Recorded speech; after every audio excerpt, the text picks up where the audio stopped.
Та бүгд санаж байгаа бол одоо квантын физик гэж байгаа, цөмийн физик гэж байгаа. Тэр бол бодис юмс үзэгдлийн одоо энэ бүр хамгийн нарийн деталийг судалдаг ухаан байна.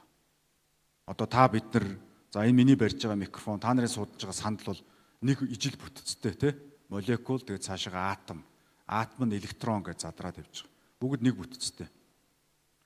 За ингэж судалж байгаа нэг талд нь. Нөгөө талд нь ертөнцийг бүхэлдэн судалдаг астрофизик гэж байгаа тийм үү? Окторгон физик буюу астрофизикийн ухаан байж байгаа. Энэ хоёр ухаанаар судалж үзээд хүн төрлөختөө одоо ямар дүгнэлттэй сууж ийн гэхээр бидний мэддэг энэ бодис буюу матери гэдэг зүйл бол ертөнцийн ердөө 5% юм байна. ертөнцийн 95 орчим хувь бол хар энерги, хар матери гэдэг хоёр зүйлээс бүрддэг юм байна гэдгийг бол тогтоогоод байгаа. Тэгэхээр хар матери гэж яг юу юм хэн ч хараагүй, хар энерги гэж юу юм хэн ч хараагүй.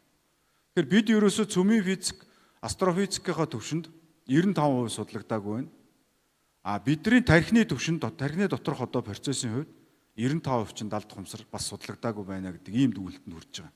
Тэгэхээр энэ судлагдаагүй байгаа зүйлийг барьж авахгүй болохгүй нэ гэж.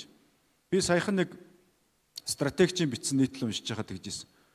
Хамгийн хэцүү даалгаврыг хамгийн түрүүнд барьж аваад тэрний одоо шийдэхин тулд бүх хүчээ дайчлаа. Тэрийг стратеги гэдэг юм а гэд